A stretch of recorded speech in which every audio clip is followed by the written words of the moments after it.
Amen. Let's lift up our voice before God and give him thanks for today. Somebody magnify him.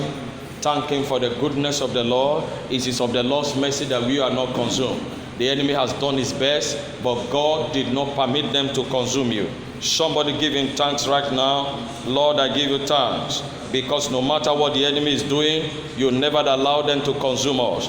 Father, we give you thanks. We worship you, Lord. We thank you, Lord. We give you praise. We magnify you. It is of the Lord's mercy, ye seeds of Jacob, you are not consumed. Thank you, mighty God. In Jesus' name we have given thanks. Amen. This day I declare that in the name of Jesus, the cloud of glory will not depart from you. Amen. Eli was supposed to serve God with his children, but his children could not serve God the way God appointed it, and the glory departed.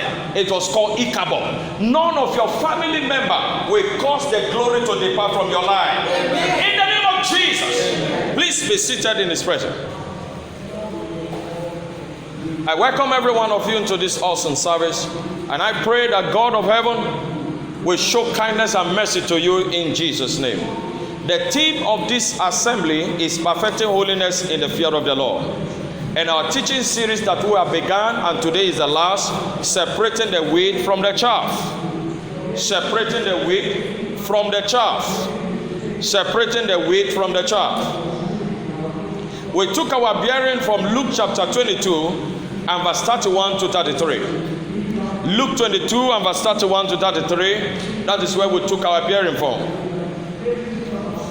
Luke 22 and verse 31 to 33. And the Lord said, Simon, Simon, behold, Satan hath desired to have you, that he may sift you as wheat. But I have prayed for thee, that thy faith fail not. I have prayed that your faith fail not. I have prayed that your faith fail not. And when thou hast converted, strengthen thy brethren. And look at verse 33. In the strength of a human being, hear what Peter said to the Lord. And he said unto him, Lord, I am ready to go with thee, both into prison and to death. He spoke out of human power. We read the Good News Translation said, Simon, Simon, listen, Satan has received permission to test all of you, to separate the good from the bad, as a farmer separates the wheat from the chaff. But I have prayed for you, Simon, that your faith fail not, and when you turn back to me, you must strengthen your brethren. You must strengthen your brethren. The trial Satan received permission from God to test mankind. The trial Satan received permission from God to test mankind is to check our compliance with the word at the strange times of our lives. Satan received permission from God to test mankind if we will be compliant to the word of God at the strange hours of our life, at our strange times. There is a time that is strange to you, brethren. And Jesus said to Peter, when Satan had received that permission to test him, he said, but I have prayed for thee that thy faith fail not. It is easier to have faith in God when every affairs in this world works to your favor. I'm sure you know that. When everything is working to your favor, it is easier for you to have faith in God. Every man has his book of life written by God alone, and a chapter of book is dedicated to the trial of man's faith. I'm sure you are aware of that. You have a book of life for yourself. I have a book of life. He has a book of life. The children has a book of life. But there is a chapter in your book of life. It is dedicated to the trial of your faith. You cannot escape it. You cannot leave that place undone. Everyone has a book of life attached to him. My book of life cannot be given to you. Abraham's book of life could not be transferred to Isaac. Isaac had to go to his own trial of faith. Abraham went to his own trial of faith. Isaac has to go too. Every man on this earth has a book of life. And in that book of life, there is a chapter called the trial of man's faith. And that is where it is at that chapter the wheat and the chaff are separated.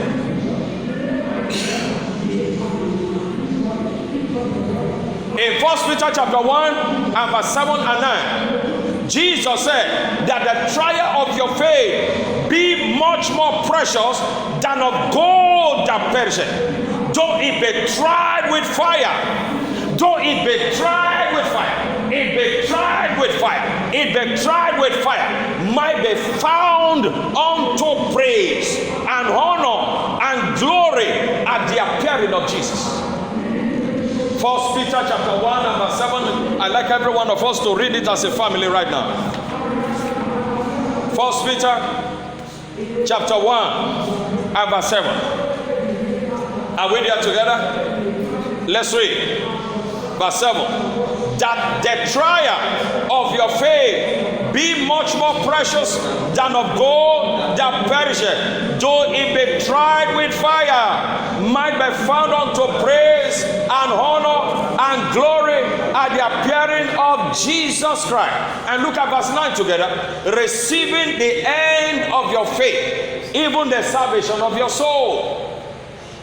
During trial of faith, many so faith have failed, and such results are written inside the book of your life assigned to you.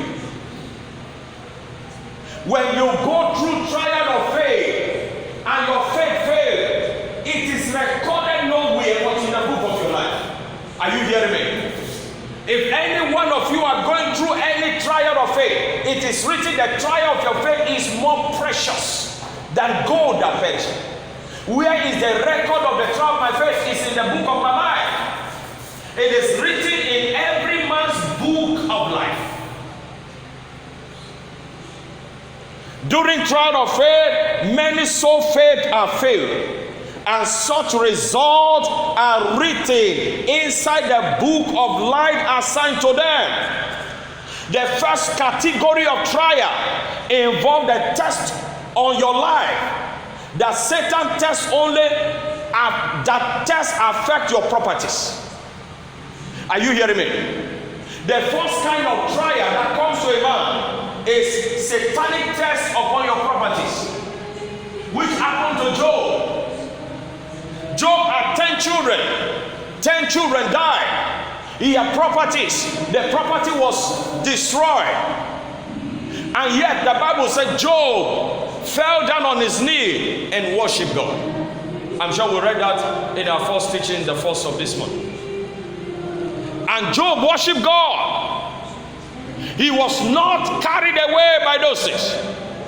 The second category of the test of the trial, it involves your own personal life. Are you hearing me? Or you have done so well? It involves that it tests you. It tests your own personal life. The second category of trial involves Satan afflicting your body. He afflicts your body. In Job's second trial of faith, Satan said to God that Job was never moved by the first attack on properties and children. An attack on Job's health will cause Job to forsake God and also and God permitted it. You see, Satan came to Jesus and said, "Oh Lord, you know the trial you allowed me to test him, it was his property. It was his spirit. It didn't affect him. You see, let me afflict his body. He will change his mind." Some of us have passed the level of the test of categories of properties. You were with me in Ofa. For years we slept on the floor and we have property. We have mattresses. We are past that level. We are in the book of our life where the second test on your body is happening now. I'm sure you are aware of that. where satanic agents are sent to be throwing arrows on your flesh. Listen to me. Everyone will pass through this first and second test, depending on the category of your life with Jesus. Some is on property. You don't get a good job, and then you are suffering. And God is waiting to see what you will see, because it is a must for everyone to go through that test. Job chapter 2 and verse 3.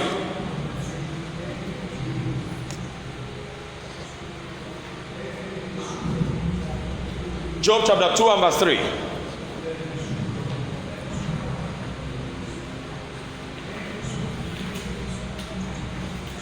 And the Lord said unto Satan, hast thou considered my servant Job, that there is none like him in the earth, a perfect and upright man, one that feareth God and eschew evil, and still he holdeth fast his integrity, although thou movest me against him to destroy him without a cause.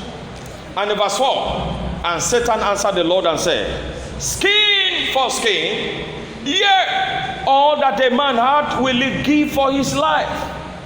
Is it true? Skin for skin. Is it in your Bible? Is it in your Bible? Skin for skin. All that a man hath, he will give for his life. And in verse 5, then he said, but put forth thy hand now, and touch his bone and his flesh. He will cast thee to the face. And the Lord said unto Satan, behold, he is in the hand, but save his life. So Satan went, verse 7, went forth from the presence of the Lord, and smote Job with sore boils from the sole of his feet unto his crown. And in verse 9, then said his wife unto him, does thou still retain thy integrity? Curse God and die. And he said unto her, thou speakest as one of the foolish women speaketh. What shall we receive good at the hand of God, and shall we not receive evil? In all this did not Job sin with his lips. In all this did Job not sin with his lips. In all this did Job not sin with his lips. In all this, Job did not sin with his lips. Do you know how many times you have sinned with your own lips because of trial of faith? When a man's faith fell out during the trial of his faith, his lips sinned against God at that period. He see nothing good about God anymore. And this is the point. They forsook God and built a camp with the enemy of God. The book of man's life is never complete without the trial of your faith. It is a compulsory course that all must take, but the degree varies from each person. It is a compulsory course. It is a compulsory course that every man must take, but the degree of the trial of faith varies from each individual. Abraham was 75 years old when the Lord met him and promised to make him a father of many nations. But for 25 years, the promise was not fulfilled. Abraham never sinned with his lips against God. For each day, he gave God glory that God is able to perform what he had promised. Abraham was found giving God glory. Genesis chapter 12 and verse 1 to 4. Abraham was found giving God glory. Abraham was found God giving God glory. He was found giving God glory. He was found giving God glory.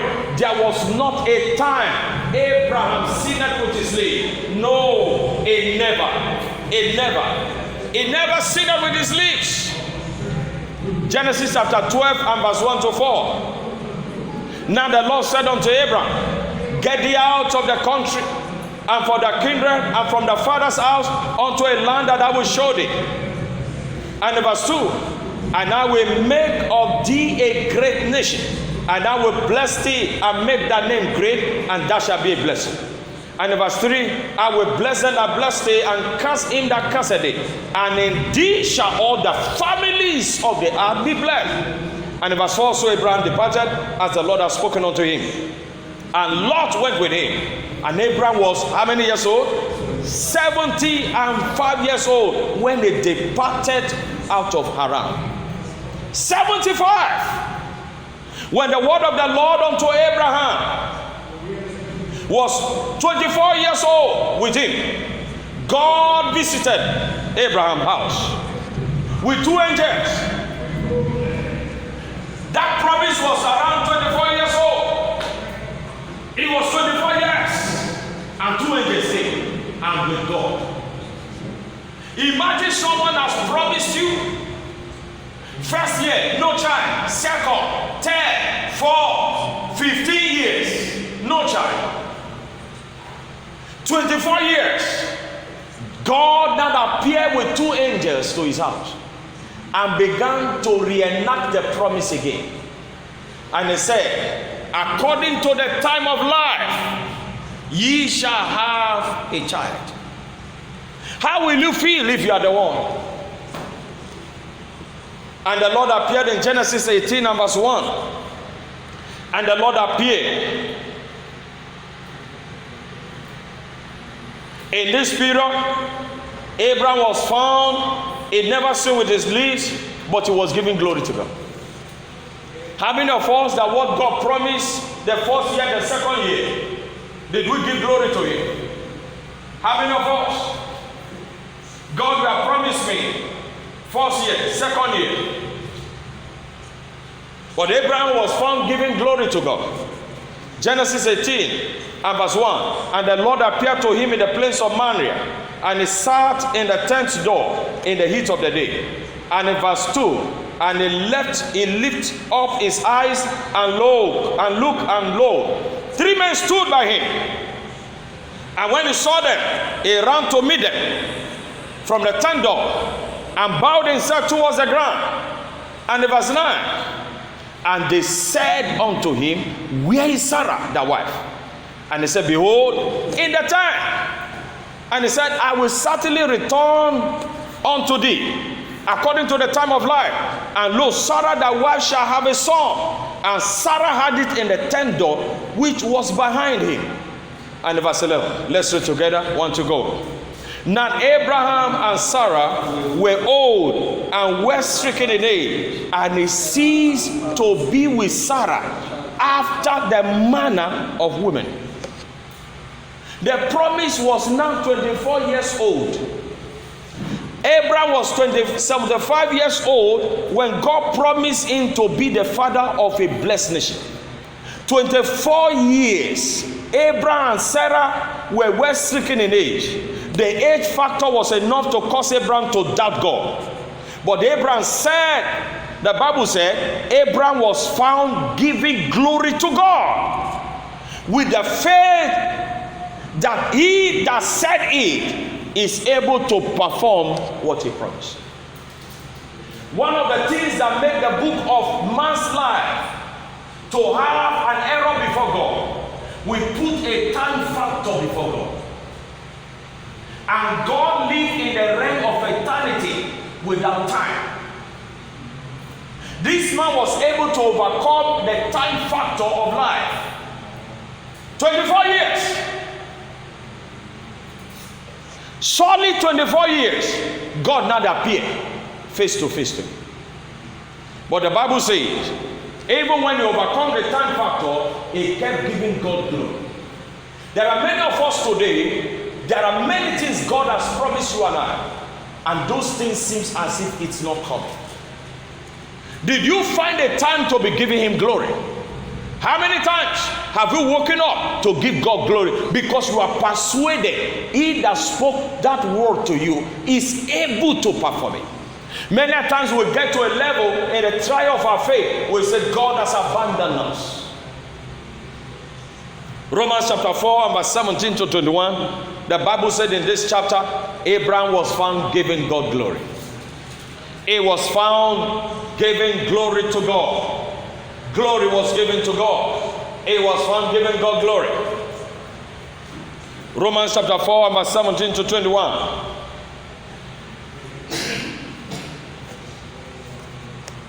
As it is written, I have made thee a father of many nations, before whom he believed. Are we there together? Let's read together Romans 4:17 as a family.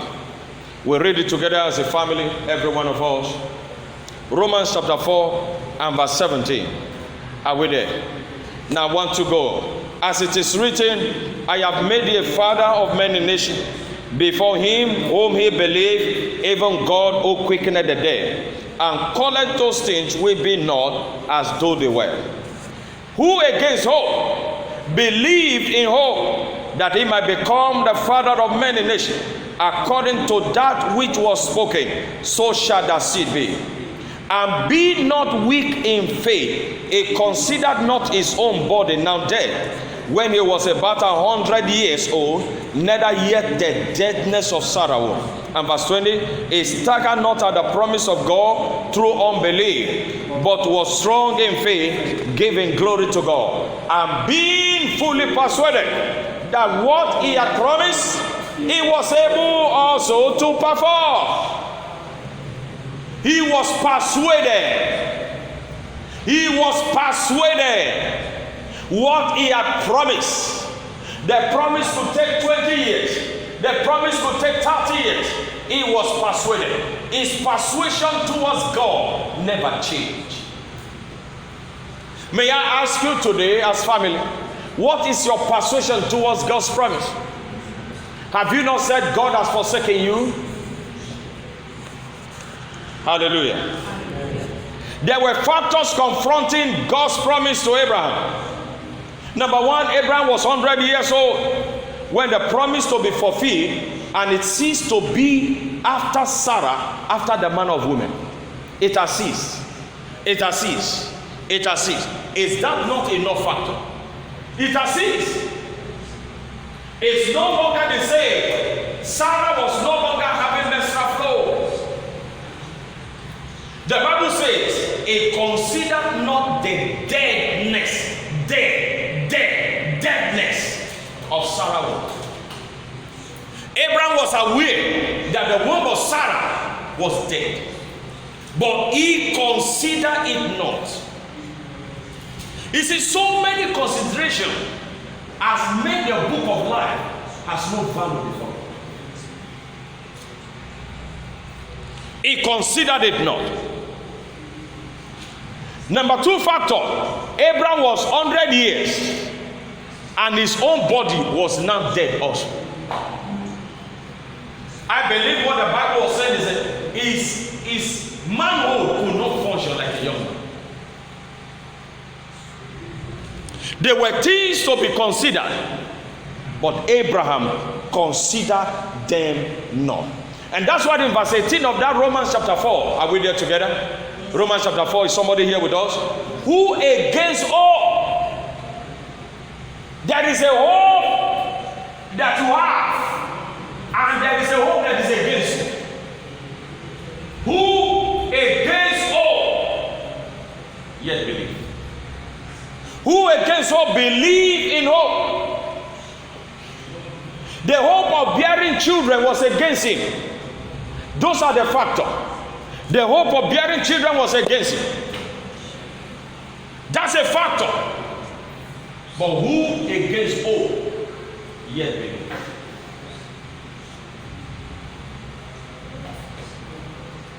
I remember the testimony of a young man when we were in Abuja. The man was looking for a job. He was a squattee. He was squatting with a young man. And the man had a message in the church that Sunday morning.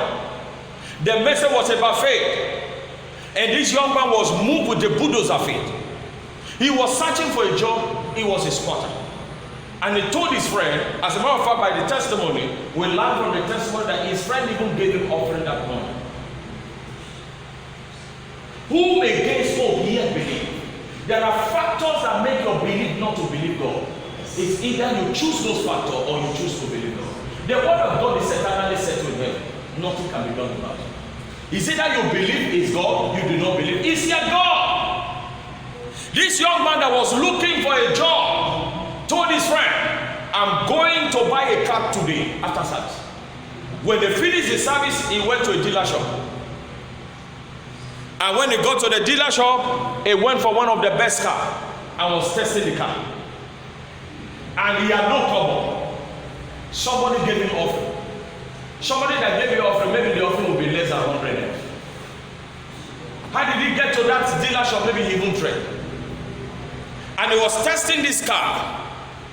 And as he was testing the car, he was asking about the price of the car and believing in faith that God was going to give it. Because he said in this world, if thou believe, you will say to this mountain, mountain be thou moved, and it will move. And an Alhaji came with his wife in the same dealer shop. As this young man was testing the car, an Alhaji came with his own wife, a new wife he wanted to marry. And the wife said, that car they are testing is the car he wants to buy. What? So the dealer went and met him and said, you know when Alhaji comes, you know what it means. There are too many entourage. And this man was just only one man. He said, sorry, this car that you are testing to buy, somebody said he needs it. That woman is a new wife to this man. And he said, that is the color, that is the car he wants to buy. The boy is fine. The boy said, no, I came there before him. I'm testing the car and I want to buy the car. The people began to beg him. And the Alhaji said, well, it's a new wife I'm about to buy. Anything the new wife I'm about to buy, anything she tells me to do, I must do for her. Please choose any car of your choice here, and I will pay for it. And the young man was angry. He left the car. I think that car was about 7 million or something. And he chose another car. And he bought a car of 7 million. Before the man would drive the car home, the man bought a car of 7 million and gave him, I think, 3 million to put fuel in the car. Before he got home, they called him back again. The dealer called him and said, that same car you drove home, somebody is just in need of it now. Someone is in need of it. And then the man came back. At the end of the day, the man took the car back. He ended up to buy Honda Accord 1 point something million. So all the money was raked back to his account to start a new life. There is a hope against your hope. What do you do when you see the hope against hope? What do you do? I have hope in God that in 6 months' time this assembly is having its 10th service. It's a hope against my hope. But what will I do? I have to believe in the Almighty that called me.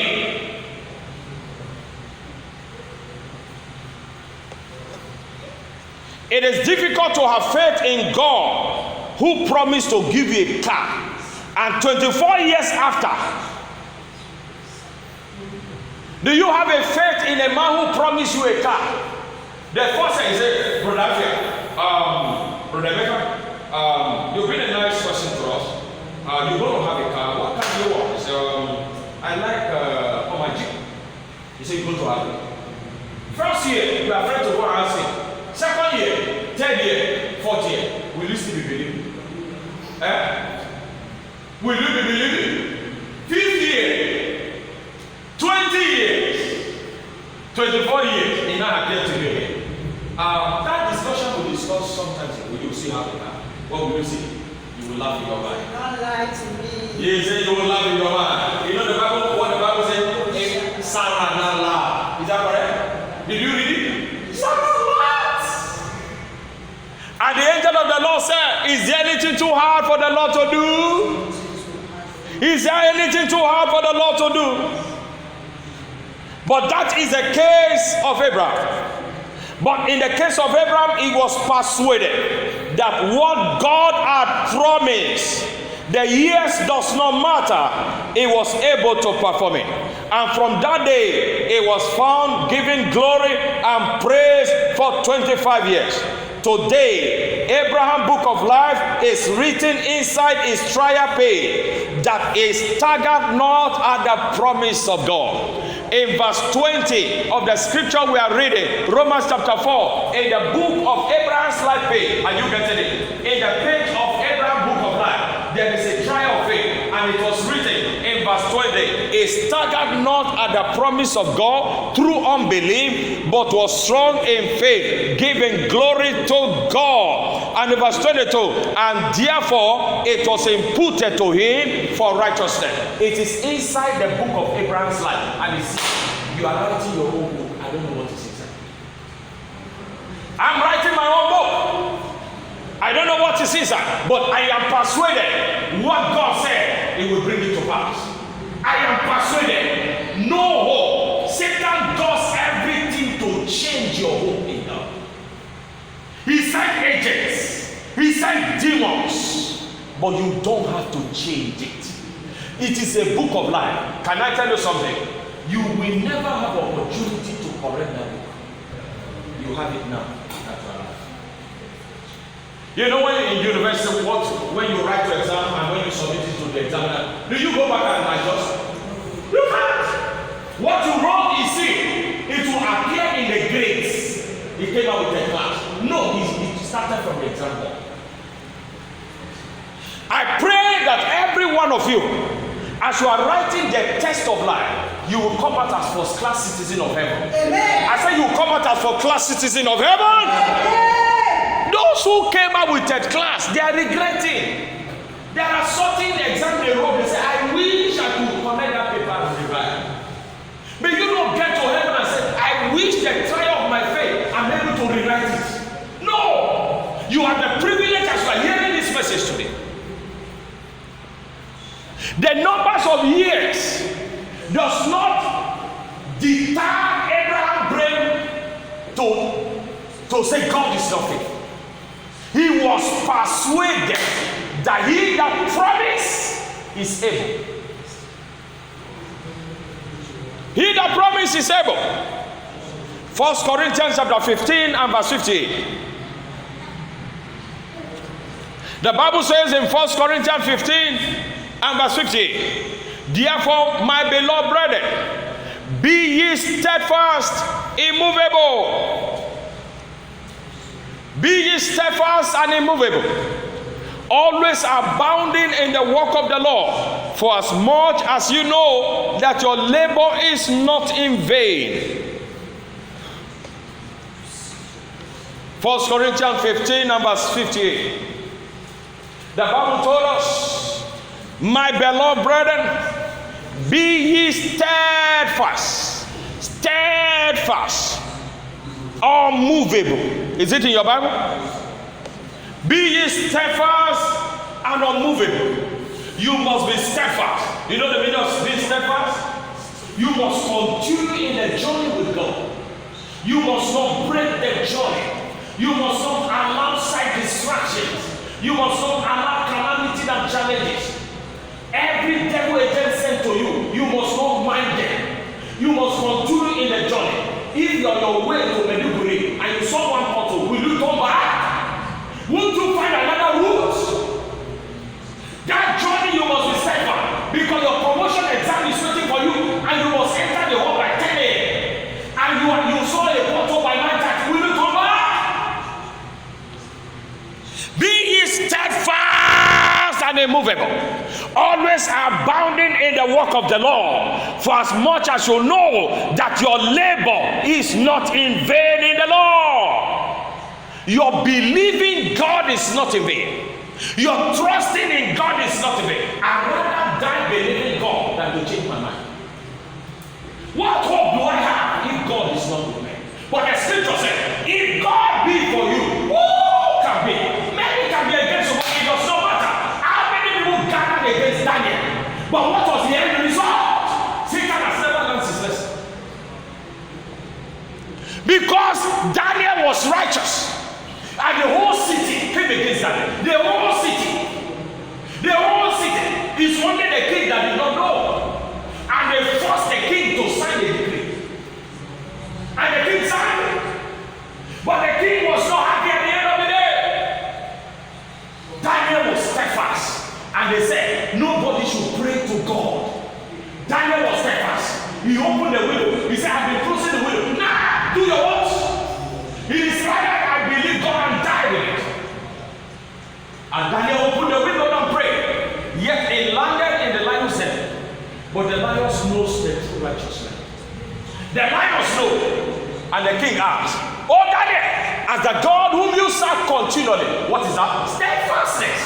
Even the king knew that Daniel was steadfast. He was immovable. The decree of the king could not change his mind. He was steadfast. Thank you, Jesus. If he was not steadfast, the lion will eat him up. Yes. He said, as the God whom you serve continually, has he been able to deliver? Everyone that serves God continuously, steadfast and immovable, God delivers them. He doesn't leave the enemy to shine his face over you.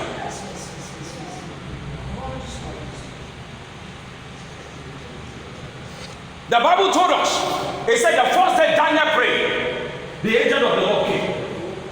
Sometimes you use time, Satan allow you to use time to accuse God. But the first day you pray, God was faithful and he brought the thing to you. Satan held it to make you to accuse God with your lips.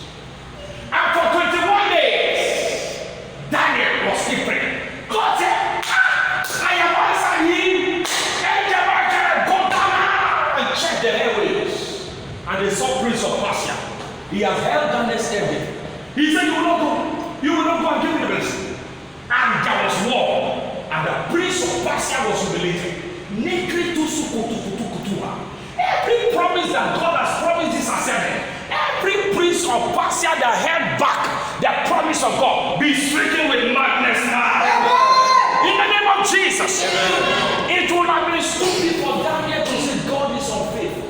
They used to have Satan turn your book of life.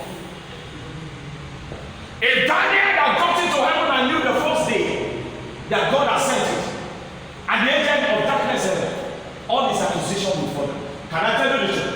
When you get to heaven, some of the accusation you have pointed finger against God, you will not be able to see it. You will see how the enemy has tricked you. He knew your book of life can only be written once. There is no correcting. Be steadfast, immovable, always abounding, that those that walk in trust in God, it is never in vain. Shout hallelujah. Hallelujah. Shout hallelujah again. Hallelujah. Understand that your labor of faith in God is not in vain. And by that, let your faith in God be steadfast. Let it be immovable, knowing fully God is not a man that shall lie, neither the son of man that shall repent. Hath he said it, shall he not do it? Or hath he spoken, shall he not make it good? When God speaks, Numbers 23 and verse 19, whatever God speaks to you, he said he will make it good to you. Those that will give up easily on God at the hour of their trial shall be counted as chaff, which has no value before God. And those that will hold their faith steadfast on God, those that will hold their faith steadfast on God, even in their death, they shall be recorded as wheat in the book of life. There are those in the trial of their faith, they forsake God. They forsake God. They forsake. Shout hallelujah. Hallelujah. Now let's look at this. What to do when you are on trial. What to do when you are on trial. What to do when you are on trial. Number one, as we tend to close, single your eyes on God.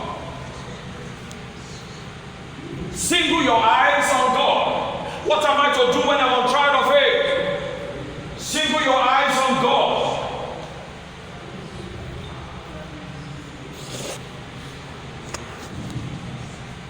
Let your eyes be singled on God. Not on the factors, not on the challenges. God did not promise us that there will be no challenge. There will always be. But let your eyes be singled on God in prayer. Luke chapter 11 and verse 34 very fast, because we are losing time. We're about to close. Luke chapter 11 and verse 34.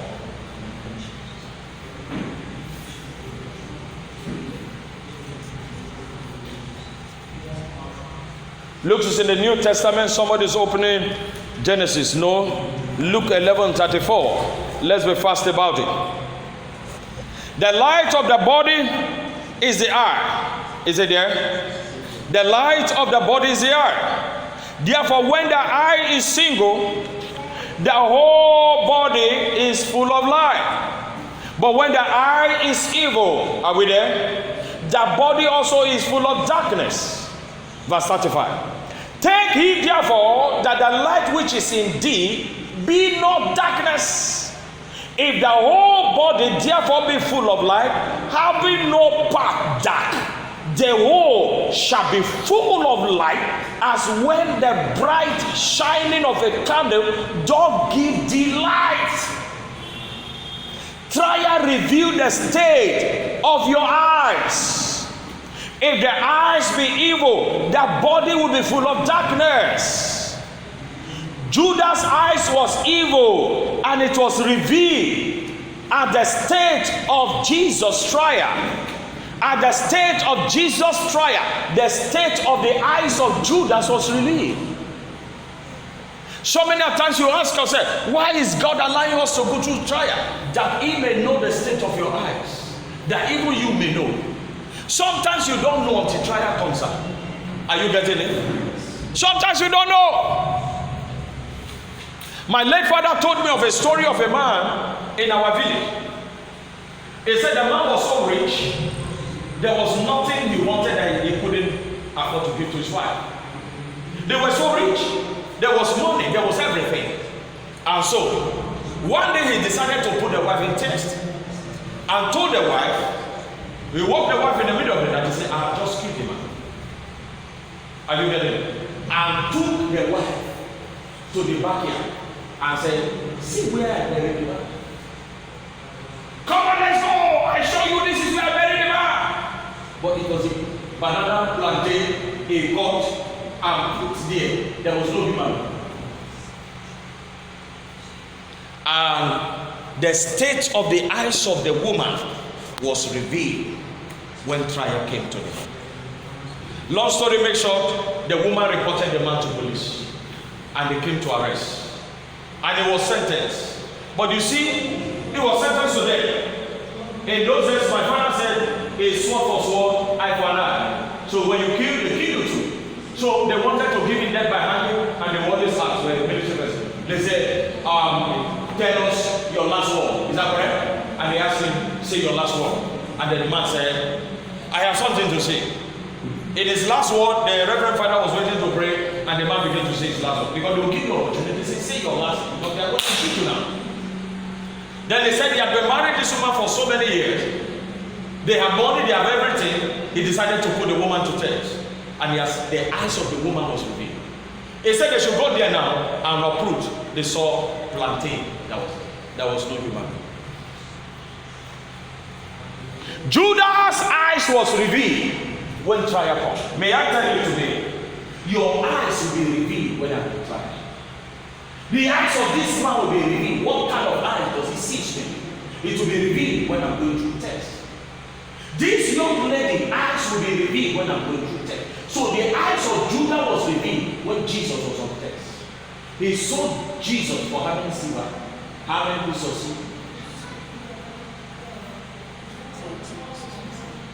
He collected 30 pieces of silver and sold his master.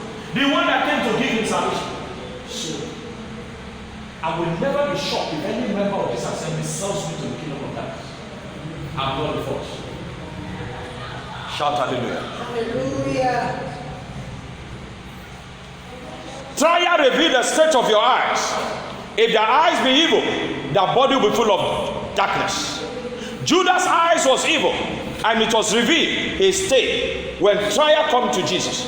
But those whose eyes shall be single on God's word, no matter the heat of their trial, at the end they shall be full of light. Just as a candle of light illuminates a dark room, so the faith of a man singled on God's word will illuminate at the end of the day. Are you hearing me? No matter the trial, let your eyes be singled on God's word, and at the end, as a candle will give light in darkness, so you will shine at the end. Shout hallelujah.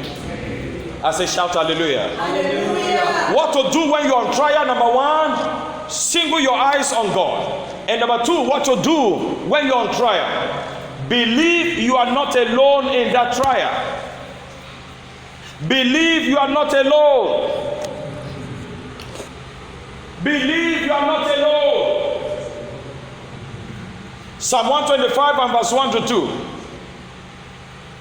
Believe you are not alone in that trial. Believe God you are not alone. Psalm 125 and verse 1 to 2. They that trust in the Lord shall be as Mount Zion, which cannot be removed. It cannot be removed. They that trust in the Lord, they shall be as Mount Zion that cannot be removed. But abided forever. Abided. For how long you abide is your determination. Your trust in God. And verse 22. As the mountains are round about Jerusalem, so the Lord is round about his people. From henceforth, even, how many years? Even forever. You are not alone in that trial. God is with you. There comes a point in a man's trial, and you may accuse God that he has forsaken you. But God's word said, God never forsake any man who trusts in him. For I will be with you even to the end of this world. Is that not what the word of God says? But let me shock you today. Every man gets to this point. Jesus himself got to that point, that he thought the Father had forsaken him. Mark chapter 15 and verse 34. Mark chapter 15 and verse 34. Let's read it together.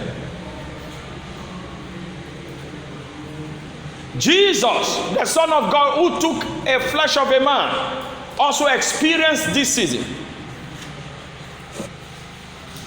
A man gets to the trial of his faith and he thinks God has forsaken him. You may not understand what I'm saying except you have gone through a trial of faith in your life. I'd like us to read it very fast. We have less than some few minutes. I want every one of us to read it together, and then we will round up from there. Mark 15 and verse 34. Even Jesus himself got to that stage. Are we there? Mark 15, 34. Right, Mecca, are you there? Let's read together. Verse 34. And at the ninth hour, Jesus cried with a loud voice, saying, Eloi, Eloi, lama sabachthani, which is being interpreted, my God, why hast thou forsaken me? In the hour of his deepest trial, every person that carries this flesh will always get to that level and think God has forsaken. Even Jesus had to say that. Jesus means interpreted God's silence on the cross as being forsaken. When he was buried, God sent an angel. Is that correct? He died. When a man died, does he know what is happening to him? No. Does he? But God sent an angel.